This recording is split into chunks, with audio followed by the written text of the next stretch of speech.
Nama saya Angelita Enu. Tujuan saya membuat video ini, saya ingin memenuhi tugas dari mata kuliah pengantar sosiologi. Di sini saya akan menjelaskan materi yang pertama tentang historisitas individu.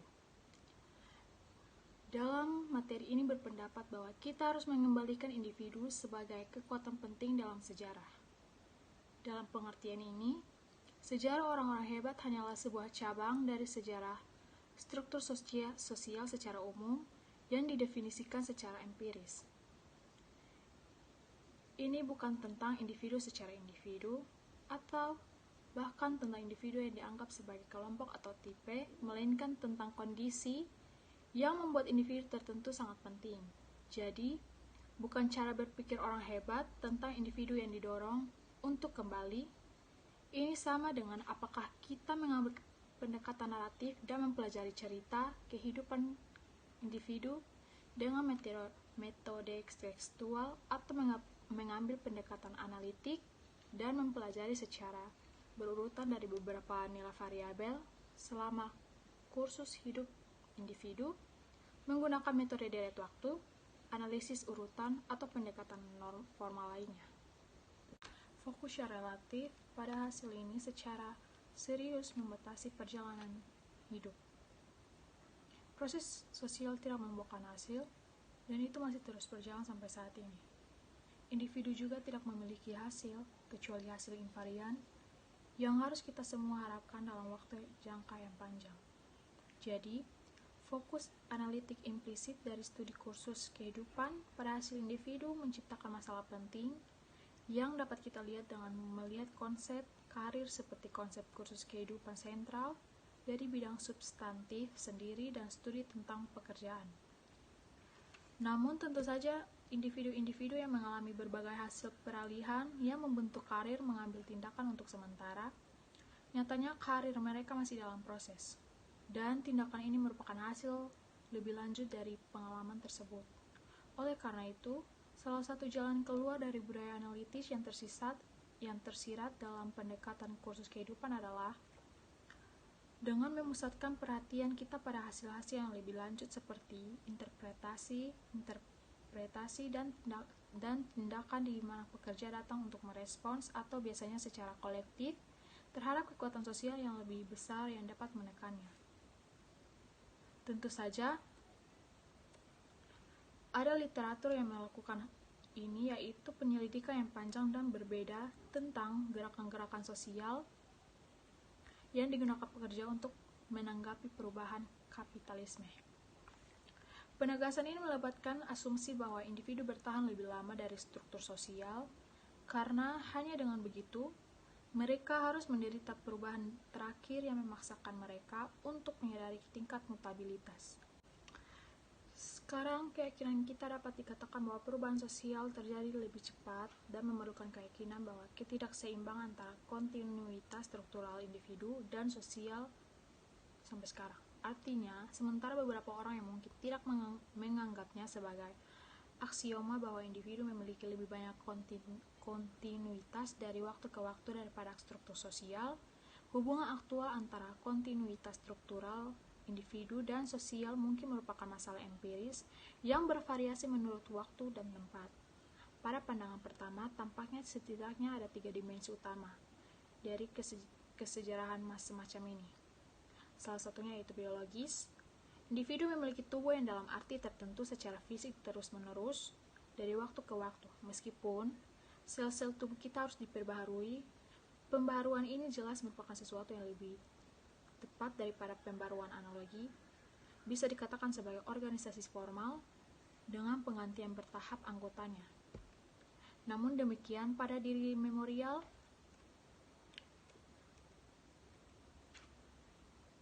individu kurang hening dibandingkan dengan diri memorial dari struktur sosial. Sebaliknya, ingatan akan struktur sosial seperti SSHA tersebar cukup merata di otak ribuan anggota dan mantan anggota dan pembaca jurnal. Bekerja di hotel di mana di situ tempat mengadakan pertemuan tahunan dan sebagainya. Tidak seperti dalam kasus historisitas biologis dan peringatan mungkin tampak solid, tidak membuat kasus bahwa historisitas individu yang tercatat melebihi struktur sosial. Namun orang sebagai makhluk hukum memiliki peta sejarah yang kurang lebih sama seperti korporasi, yang bagaimanapun juga adalah personificate. Selain itu, sebagian besar struktur sosial bukanlah perusahaan atau bahkan organisasi formal. Mereka adalah hal-hal seperti lingkungan pekerja, pembaca surat kabar, jemaat gereja, dan lain-lain. Untuk perkiraan pertama, historitas terdiri dari kontinuitas biologis, memorial, dan tercatat. Setidaknya ada kasus yang mungkin dibuat bahwa masa total historitas individu-individu saat ini lebih besar dari semua kecuali segelintir struktur sosial. Tetapi mereka tidak menjulang di atas masa besar historitas individu. Karena sementara satu individu muda telah terhapus oleh kematian, tetapi sebagian besar individu tidak. Dan masa itu mengandung reservoir yang sangat besar untuk kelangsungan dengan masa lalu. Seiring bertambahnya usia populasi, reservoir memori ini tumbuh semakin dalam. Usia rata-rata Amerika Serikat telah meningkat dari 23 menjadi 36 selama abad terakhir, dan persentil usia ke-75 telah meningkat dari sekitar 39 menjadi 51. Implikasinya terhadap memori sosial sangat besar.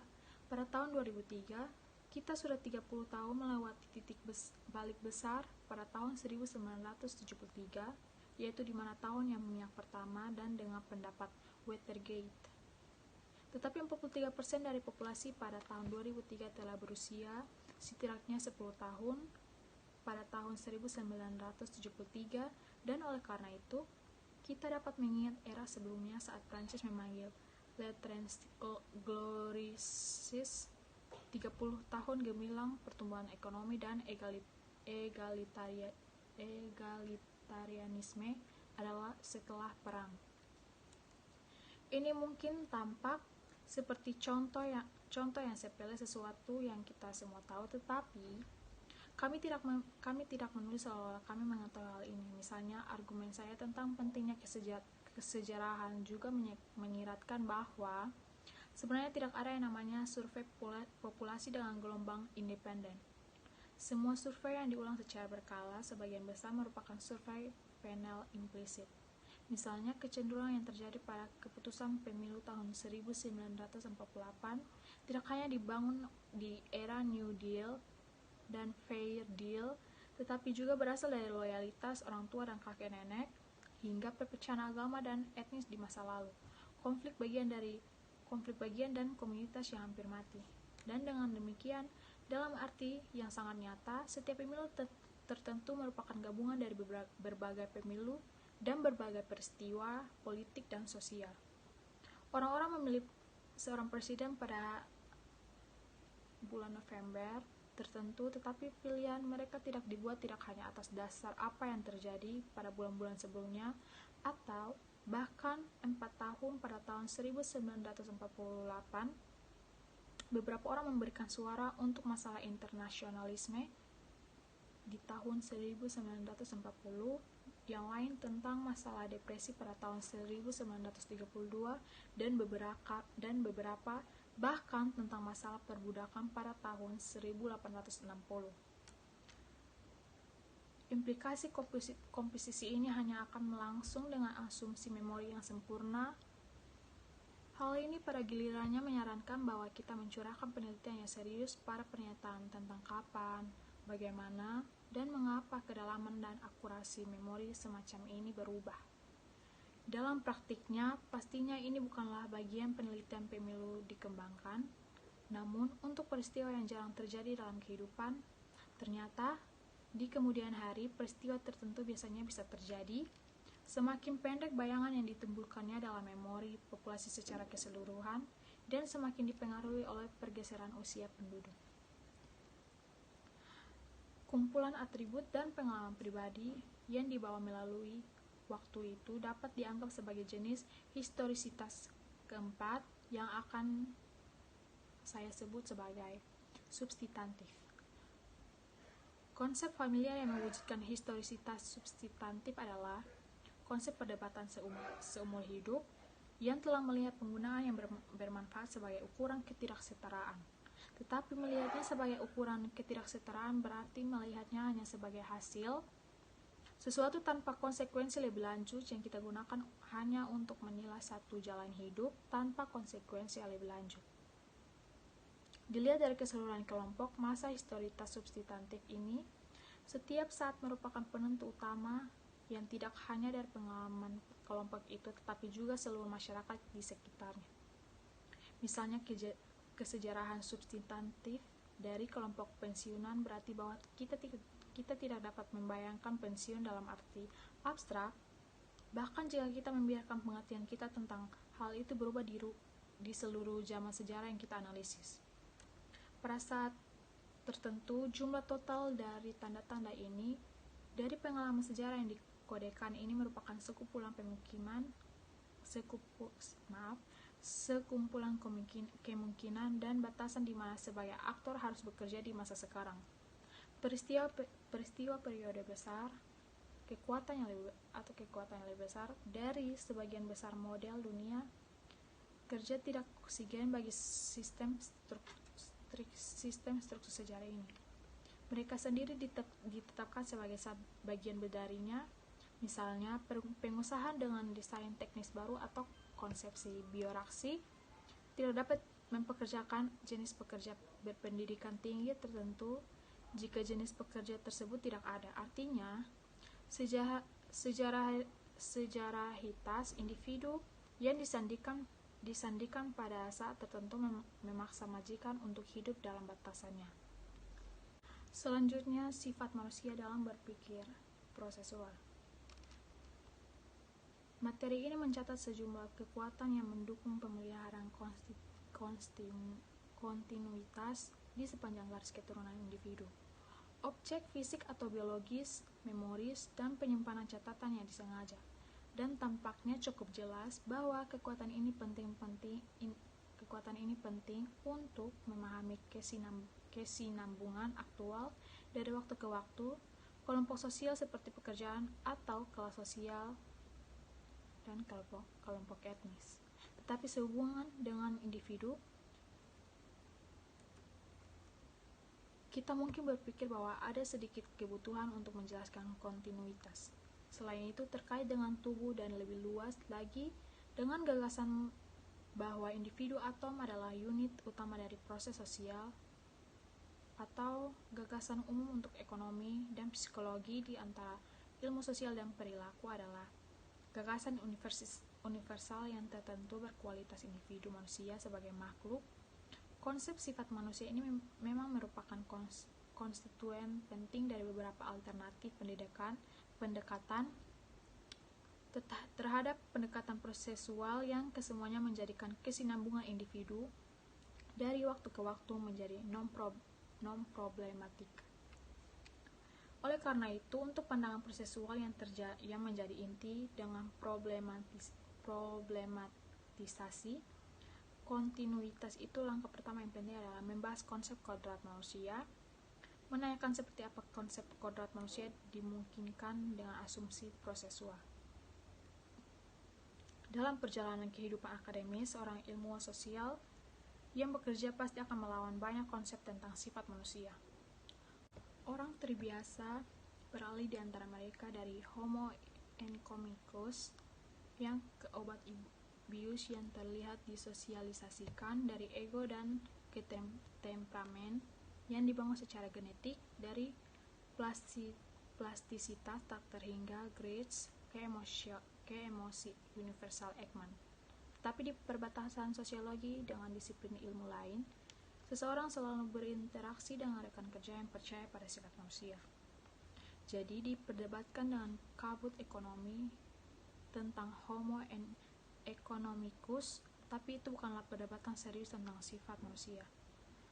Para ekonomi sendiri yang pertama kali mengatakan bahwa economicus hanyalah asumsi dan mungkin bisa saja itu salah.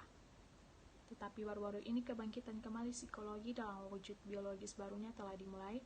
Jelasnya kita harus mulai dari awal dengan menggambarkan apa yang terjadi dengan masalah dalam percakapan yang telah kita lakukan tentang masalah ini. Seseorang mengatakan tentang masalah ini daripada tentang sifat manusia, karena ungkapan terakhir sebagai ringkasan bahwa ada di dunia kehidupan hal seperti sifat manusia, dan hal itu ada secara substansial daripada secara definisi. Artinya, masalah pertama adalah bahwa istilah tersebut dapat menjadi kenyamanan nominalis belaka yang menunjukkan beberapa rangkaian yang didefinisikan rela, dan oleh karena itu secara definisi ada seperti dalam sifat manusia terdiri dari aspek pribadi yang umum bagi semua individu manusia. Selanjutnya, dimensi sifat sosial. Dimulai dengan apa yang dianggap sebagai konsep tentang sifat manusia. Sebagai pemikir dalam tradisi pragmatis, menganggap bahwa kodrat manusia sebagai kumpulan asumsi tentang kemanusiaan yang kita gunakan dalam praktik untuk menentukan berbagai pertanyaan kita tentang kondisi manusia. Ada 3 hal tentang definisi kasar ini, yaitu pertama, kemanusiaan. Daripada manusia untuk menekankan keenggangan saya untuk berprasangka buruk, apakah ini asumsi tentang tubuh dan kepribadian manusia, atau tentang beberapa unit kehidupan dan kehidupan manusia lainnya. Yang kedua, asumsi yang kita gunakan dalam praktik daripada konsep a priori, karena menurut saya yang terakhir adalah kekhayalan, dan saya tidak berpikir bahwa ada atau bisa jadi ada atau bisa jadi serangkaian asumsi yang benar dan atau benar tentang sifat manusia. Dalam pandangan saya, pada suatu lokalitas tertentu dalam proses sosial segumpulan gagasan kerja tentang apa yang kita sebut sebagai kualitas dasar kemanusiaan. Yang ketiga, untuk menemukan. Daripada berfungsi sebagai dasar logis, karena saya tidak ini khawatir tentang apakah konsep semacam itu disadari atau tidak disadari, saling berkonsisten dan tidak konsisten, dan sebagainya. Ada pertanyaan tentang situs sifat manusia. Sementara sebagian besar konsep memahami sifat manusia sebagai hal yang diwariskan pada individu manusia, sebagian besar percaya bahwa sifat manusia diwarisi dalam kelompok-kelompok secara terpisah atau bahkan dalam keseluruhan spesies. Contohnya, konsep kodrat manusia berbasis individu sudah cukup dikenal. Dimensi terakhir dari konsep kodrat manusia adalah mutabilitas. Beberapa konsep memperlakukan sifat manusia sebagai pemberian yang tidak berubah. Homo encomicus adalah jenis seperti halnya sifat manusia Hobbesian dengan 3 prinsip pertengkaran. Yang lain mengikuti Aristoteles dalam percaya bahwa manusia seperti semua hal lainnya memiliki sifat, suatu intelijensi yang ada dalam dirinya dan yang tak terelakkan terwujud dalam hidupnya. Dalam pandangan seperti itu ada perubahan, tetapi tidak benar-benar bisa berubah. Namun sebelum kita melanjutkan ke penyelidikan itu, ada gunanya merangkum argumen saya sejauh ini. Saya telah mencatat 4 dimensi yang membedakan konsep-konsep tentang sifat manusia. Yang pertama yaitu apakah mereka secara prinsip berkaitan dengan individu atau kelompok sosial manusia. Yang kedua, apakah mereka pada dasarnya menyangkut emosi, tindakan, atau makna. Yang ketiga, apakah itu formal atau substantif. Dan yang terakhir adalah apakah mereka mengakui perubahan atau bersikeras pada keteguhan. Bisa dibayangkan penyelidikan konsep tentang sifat manusia mempertimbangkan bagaimana dan kapan berbagai dimensi konsepsi sifat manusia suatu masyarakat dapat berubah. Selanjutnya, sifat manusia dalam pemikiran prosesual. Sebuah ontologi proses dimulai dari masalah menjelaskan perubahan sosial yang diselesaikan dengan mengasumsikan bahwa perubahan bukan stabilitas adalah keadaan alami dari suatu kehidupan sosial. Langkah seperti ini membuat penjelasan tentang stabilitas menjadi pertanyaan sentral dari teori sosial. Dalam pandangan prosesual, kita berbicara tentang stabilitas ketika kita mengamati garis keturunan peristiwa yang telah berulang lebih atau kurang serupa dari waktu ke waktu. Artinya, proses sosial terdiri dari aliran peristiwa. Silsilah semacam itu memiliki semua kekaburan dan kompleksitas batas dari silsilah kekerabatan yang kita kenal. Kita adalah kepribadian bukan karena kita memiliki kompas batin yang diatur oleh biologi atau bahkan oleh seksualitas tanpa batas. Kita adalah kepribadian karena kita terus-menerus mengubah diri kita dengan pengalaman, ingatan, kemungkinan, koneksi, dan sebagian yang telah kita ciptakan dalam hidup kita sampai sekarang. Selain itu, kepribadian kita tidak berada di bawah penuh kendali kita karena orang lain bereaksi terhadap apa yang mereka membayangkan sebagai kepribadian kita, bukan terhadap apa itu atau apa yang kita bayangkan. Oleh karena itu, sensorium kami bukanlah pemilik tunggal tetapi hanya pemegang saham mayoritas dalam kepribadian kami. Tetapi dimensi ketiga, yaitu formal atau substantif, dan keempat, berubah atau tidak berubah, jelas merupakan dari konsep sifat manusia manapun yang dapat didasarkan pada ontologi proses. Karena ontologi saya bertumpu pada perubahan, begitu pula konsep sifat manusia harus bertumpu pada perubahan juga. Kesimpulannya, adapun rincian konsep saya tentang kodrat manusia. Yang pertama, kodrat manusia berakar pada 3 metode kesejarahan korporeal, peringatan, rekaman, dan kompleks kesejarahan substantif yang dimungkinkan. Ini menyangkut cara di mana mode itu berinteraksi dan membentuk berkembang garis keturunan, yaitu seseorang atau entitas sosial. Hal ini juga berakar pada apa yang kita sebut optativity. Sifat manusia yang kedua adalah berakar pada urutan pengalaman rujukan tetapnya pada peristiwa masa lalu dan masa depan, dan konstitusi dan konstruksi konstan dari garis keturunan pada saat itu dengan mengikat bersamaan berbagai peristiwa. Ini terbukti dalam deretan besar kata kerja yang mewujudkan konsepsi naratif formal tentang diri, mendefinisikan diri dengan mendefinisikan tindakan terarah dalam waktu. Yang ketiga, sifat manusia yaitu berakar pada dialog pembiasaan dan kebaruan yang terus-menerus. Keduanya dapat bermakna secara substansial serta sepele dan hampa. Saya tidak memiliki posisi tertentu pada mereka saat ini, meskipun karakter pribadi saya jelas-jelas sebagai penghuni substantif yang melihat hal-hal baru sebagai hampa. Akhirnya, sifat manusia diatur sekitar cita-cita yang membimbing kita saat kita hidup dari hari ke hari, secara bersamaan menjadikan diri kita menjadi entitas sosial tempat kita berpartisipasi. Ini secara longgar dapat disebut simpati, keharusan, dan kebenaran, tetapi mereka memiliki konten substantif dan bahkan bentuk yang dengan sendirinya selalu dibangun di tempat-tempat tertentu dalam proses sosial. Mereka adalah kesatuan dasar, tetapi budaya kita memutuskan untuk memisahkannya dengan berbagai cara. Untuk menjelajahi batas-batas kemungkinan, mereka tampaknya merupakan proyek manusia.